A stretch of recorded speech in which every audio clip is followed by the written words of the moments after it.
झारखंड में BJP crisis के दौर से गुजर रही है। कहने को तो बीजेपी विश्व की सबसे बड़ी पार्टी है, लेकिन झारखंड में बीजेपी के पास क्राइसिस है जन नेताओं की, क्राइसिस है नेतृत्वकर्ता की, मुद्दों की और कोऑर्डिनेशन की। पिछले 10 साल में पहली बार बीजेपी झारखंड में संकट के इस तरह के दौर से गुजर रही है। पार्टी को इस संकट से उबारने, कार्यकर्ताओं में जोश और जनता में भरोसा जगाने के लिए बीजेपी को जरूरत है एक संकट मोचन की। लेकिन बड़ा सवाल यह है कि कौन बनेगा बीजेपी का संकट मोचन। सबसे पहले ढूंढने की कोशिश करते हैं बीजेपी के क्राइसिस मैनेजर को। बात करते हैं प्रदेश में बीजेपी के पहले पंक्ति की नेताओं की और सीएम मटेरियल वाले चेहरों की। झारखंड में अब तक 7 चेहरे मुख्यमंत्री बन चुके हैं। इनमें से 5 चेहरे यानी पूर्व मुख्यमंत्री फिलहाल बीजेपी के पास हैं। बाबूलाल मरांडी, अर्जुन मुंडा, रघुवर दास, चंपई सोरेन और मधु कोड़ा। इनमें से कोई भी नेता परिवारवाद या वंशवाद की उपज नहीं है। पांचों राजनीति और कूटनीति के माहिर खिलाड़ी हैं, तभी ये मुख्यमंत्री की कुर्सी पर आसानी से पहुंच भी पाए।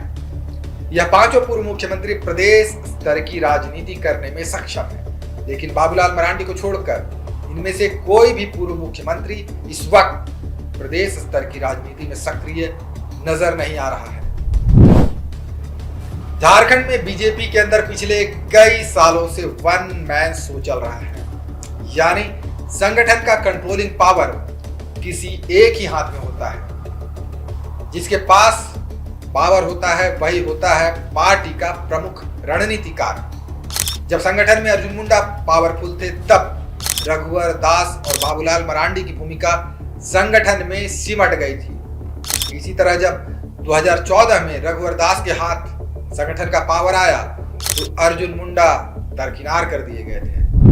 वे संगठन की बैठकों में भाग तो लेते थे, लेकिन उनकी उपस्थिति हुआ करती थी बड़ी कमजोर। उधर जैसे ही बाबूलाल मरांडी बीजेपी में आए और उन्हें पावर मिला, तब अर्जुन मुंडा केंद्रीय मंत्री के रूप में दिल्ली, जमशेदपुर और खूंटी में सिमट गए।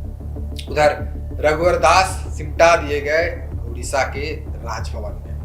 संगठन के कामकाज और स्थानीय नेताओं के साथ समन्वय बनाने के लिए बीजेपी हर प्रदेश की तरह झारखंड में भी एक संगठन महामंत्री को नियुक्त करती है। झारखंड में भी 24 घंटे बीजेपी प्रदेश मुख्यालय में एक महामंत्री रहते हैं। पहले धर्मपाल थे और अब कर्मवीर सिंह हैं प्रदेश के संगठन महामंत्री। लेकिन इन दोनों महामंत्रियों की भूमिका कुछ खास नजर नहीं आई।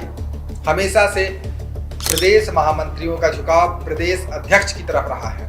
कर्मवीर पहले दीपक प्रकाश के खास थे और अब बाबूलाल मरांडी के खास हैं। बाकी आप समझ गए होंगे। झारखंड में बीजेपी को जरूरत रही है पावर के डिस्ट्रीब्यूशन की और बेहतर कोऑर्डिनेशन की। अगर इन सभी पूर्व मुख्यमंत्रियों को संगठन में सही तरीके से जिम्मेवारी दी जाती, सब मिलकर रणनीति बनाते, तो शायद 2024 के विधानसभा चुनाव में बीजेपी 21 सीटों पर सिमट न गई होती।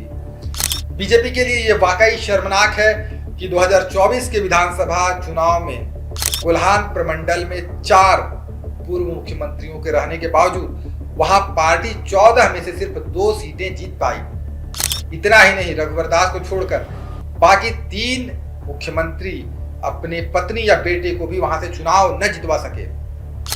पूर्णिमा दास साहू ने जमशेदपुर पूर्वी से चुनाव जीतकर अपने ससुर रघुवर दास के हार का कलंक तो धो दिया, लेकिन अर्जुन मुंडा पोटका से अपनी पत्नी मीरा मुंडा को चुनाव नहीं जितवा सके।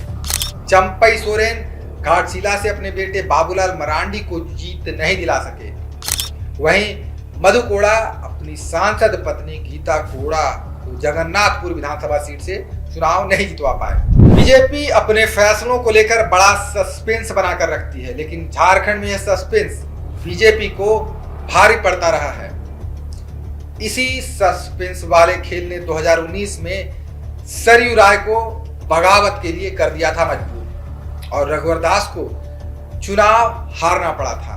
2 महीने पहले झारखंड विधानसभा चुनाव का रिजल्ट आ चुका है।